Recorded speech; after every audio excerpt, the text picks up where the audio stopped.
So, toxic positivity, what is that? Yes, positive thinking can be helpful at times, but toxic positivity is when people say things like, oh, you just need to focus on the positive, or raise your vibes, or gross things like that. But when people say things in this way, it sends a message to the person receiving and hearing this that they their situation has a simple fix, which often it doesn't. It dismisses the real pain, suffering, and experience that people go through and endure and live with. And it's also ignorant in that it's presuming that someone else has the same resources or access to help or access to tools, or that it's as easy for someone else to maybe think so positively about the situation. And it's ignorant in that you don't know someone's lived experience. And so when you just say, oh, you just need to focus on the positive, or you need to raise your vibes, it causes harm by passing judgment, because it is judgment couched in some pretty words, but it sends that message that that person is not trying hard enough, that they're not doing enough, and that it's much easier than they think it is. And so it's a very hubris filled thing to do and thing to say.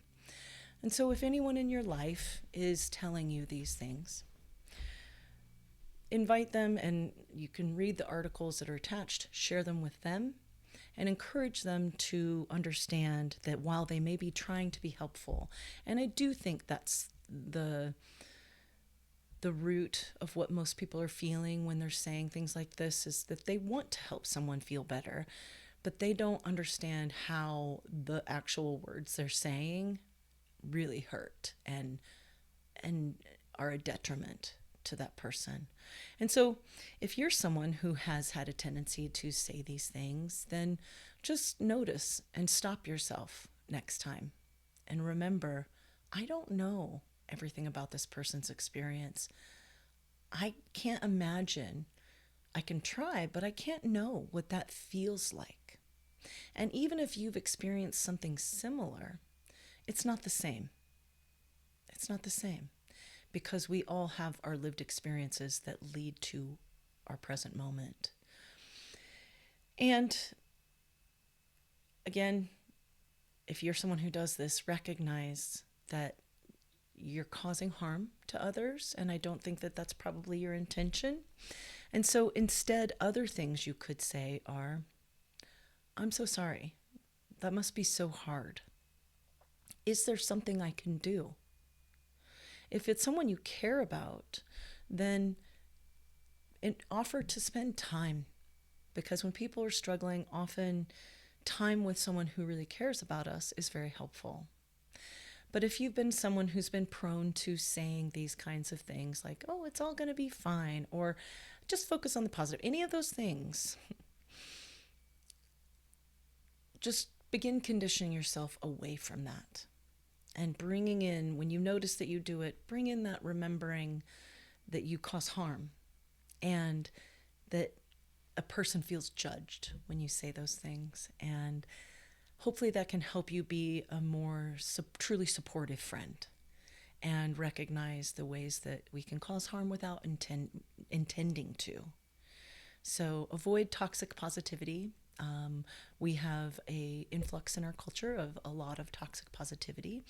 A lot of oovy groovy movements are and meditation involved, can lend to this, and it's not helpful. It on a larger scale, it allows us to ignore suffering and to not really do anything about it. So avoid toxic positivity, and tell the people in your life who do this that they're doing it, or try, for people you maybe don't want to not have in your life, if you want these people in your life, talk to them about it, about how it makes you feel, and help them understand.